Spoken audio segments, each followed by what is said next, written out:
Welcome back to another nutrition episode.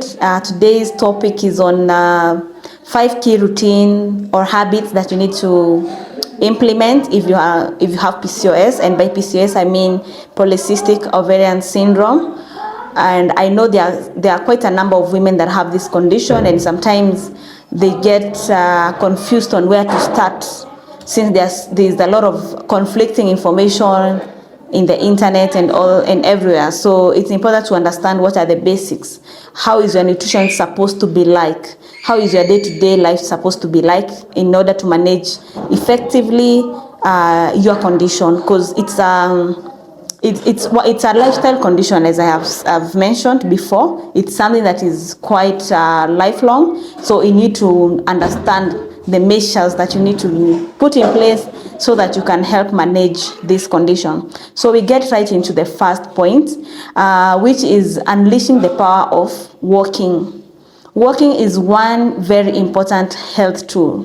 When it comes to exercise, there's a lot of emphasis on other forms of exercises, but you find that walking is also very, very beneficial, and it's something that, if implemented, can really help you manage your PCOS symptoms, especially if you have insulin resistance, which is associated with polycystic ovarian syndrome, and which causes a lot of cravings, can increase your blood sugar levels, keep you in a pre-diabetic state. So walking is something that you need to put into place.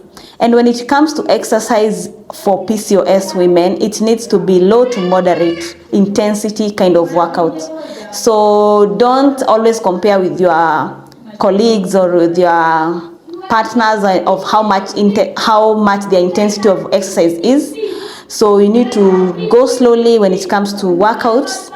You need to implement low intensity kind of workouts, such as walking, and that is what I'm talking about. So walking needs to be part and parcel of your routine if you are to manage PCOS effectively. And some ways or some tips in which you can implement that can help with insulin sensitivity includes walking after meals. So immediately you finish your meal, say breakfast, lunch, do some walking. It's very good and very beneficial if you can do some walking for 10 to 20 minutes after your meal. So that is very important to improve insulin sensitivity, stimulate digestion, and improve gut motility. And then make sure that you are walking, you are taking stairs, like you are trying to put in a lot of steps as much as possible at the end of the day. Even if you are not going to any gym or dedicated exercise routine, you can use walking as your preferred mode of exercise, and it sure works wonders for women with PCOS. So that is it. Then number 2 is cruciferous vegetables. They are very key for women with hormonal imbalances kind of conditions, including PCOS. So you need to make them part of your routine. And when I say you make them part of your routine, I don't mean that you go overboard and all that you're eating is cruciferous vegetables. Because again, if taken in high quantities, can also affect other areas in our bodies. So you need to put it in your routine, take them as regular as possible, but of course it's good to incorporate other vegetables that are not of cruciferous family. So the vegetables that I'm talking about include broccoli, cauliflower, kales, Brussels, bok choy, lettuce. So if any of those vegetables you are conversant with, those are the kinds of vegetables that you need to be putting into your salads, into your meals. Just make sure that your meal have some form of vegetables, and if you can manage to get these cruciferous vegetables, they are very important in that they help with estrogen breakdown, metabolization, and clearance, which is what we want if we have PCOS. There's tendency of having estrogen dominance in women with PCOS, and so these kind of vegetables are able to assist your liver to be able to break down the excess of estrogen, metabolize it, and you are able to like excrete it off your system. So they are very important. And then number 3 key thing that is very important for women with PCOS is definitely taking of protein and inadequate amounts. Definitely protein is important for all human beings. It is the nutrient that helps with growth and development. It helps with maintenance of lean muscle mass. So it will also give you the same benefits. It will also help you with, stabilizing your blood sugar levels throughout the day, which is what we want. It has an impact on stable blood sugar levels and also energy. Despite getting your energy from carbohydrates, you can also get it from protein. So you need to make sure that you are eating enough of protein. And there's this misconception that people have against animal source proteins, which should not be the case, because I believe they still have they have the highest bioavailable form of protein. So compared to the plant counterparts. Of course, you should also include the plant counterparts of protein, but animal-based or animal-sourced protein are usually like more superior.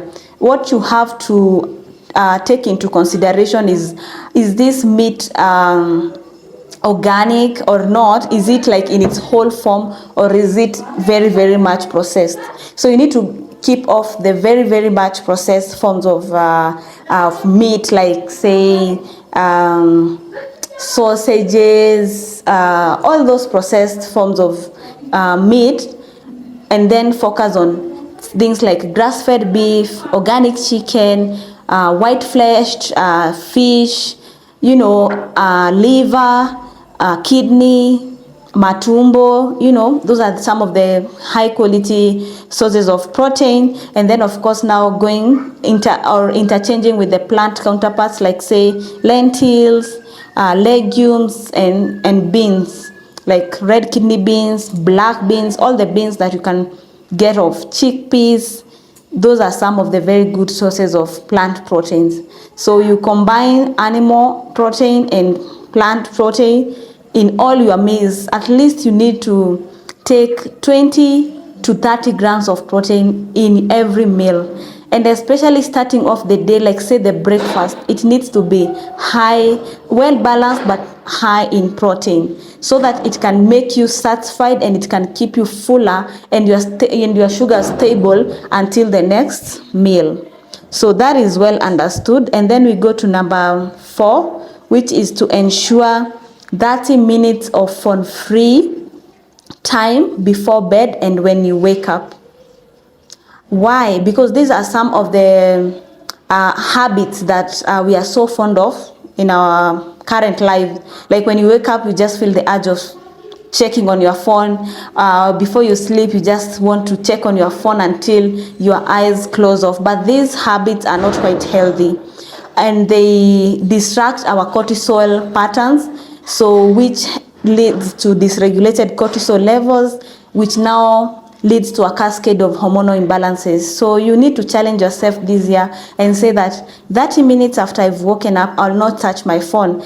I would rather open the windows and let the sun rays soak in, or do something that you find pleasurable other than scrolling on your phone aimlessly. So you can do this by making sure that your phone is when your phone is on airplane mode, so that you are not disturbed, and then it will condition your mind to just relax and reduce stress levels as much as possible. And then the next point is connected to that, and it's to make sure that you get enough quality sleep. And actually your aim should be to get into bed as early as possible. I know there's a lot of sleep issues when it comes to PCOS, whereby you feel a lot of fatigue during the day, and then at night you are also very much wired. Like instead of sleeping because of feeling fatigued throughout the day, you are even more awake, and that is quite common because of hormonal imbalances, cortisol dysregulation, all those things can affect your sleep. So it's important that you prioritize sleep as much as possible, and actually going to bed early before you can strain your body more than that, more than it is already strained. So even if you might want to put in place some measures to help you with sleep, please do so. Like taking magnesium supplements before bed have been shown to actually improve the quality of sleep for women with PCOS and reduce that feeling of fatigue when you wake up. So these are some of the things that you can implement. Or even using magnesium bath salts just before sleep, or even if it's just soaking your legs in the salts. Those are some of the things that you can put in place to make sure that you are wired, you are restful and ready to sleep. Then other things that you can do is to make sure that you keep off a lot of lighting, TV, screen time. So you have a moment whereby you are like winding up, where you are not on your phone, where you are not on your screen, and this will help your body to relax and produce more melatonin, and then you are able to get into that deep kind of sleep. Other things that will make you sleep well is actually making sure that you are eating well during the day. You are getting your protein enough, you are getting your good fats, you are getting in your minerals. So it will make sure that you are well fed throughout the day, so that it can help you to fall off faster than someone who has been under eating during the day. And also exercising, and I put an emphasis on walking. So that is it. Those are the 5 habits that you need to put in place. But of course, I'm going to leave you with a bonus. And the bonus is also very important. It can be a bonus right now, but it's something that needs to be habitual as well for women with PCOS. And that is eating a diet rich in anti-inflammatory nutrients.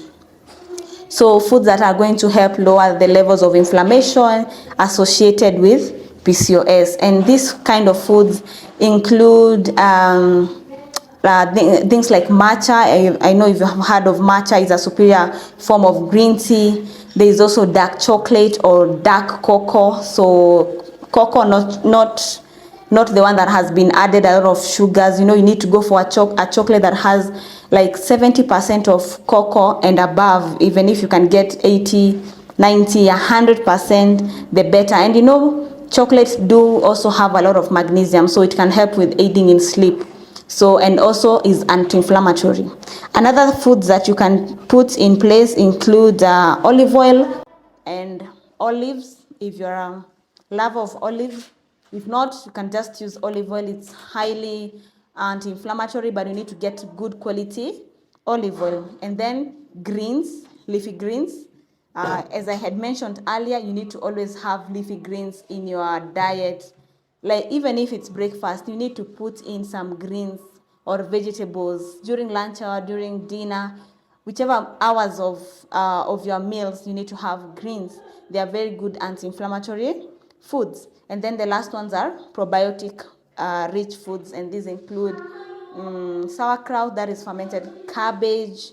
We have Greek yogurt. Greek yogurt has a lot more protein and also is high in anti-inflammatory. And you need to get a Greek yogurt in its natural form compared to the ones that have been sweetened or added other artificial sweeteners.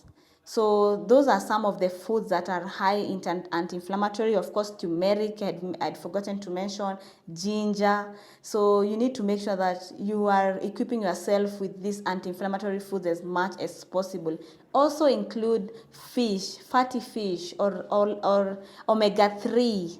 They are also very good anti-inflammatory agents. So I hope you've gotten something. And if you have any question regarding PCOS, kindly, I'm the person that you can reach to, and I'll be glad to give my assistance where needed. So kindly subscribe, like, and comment on this video, and it's been a pleasure. Bye bye.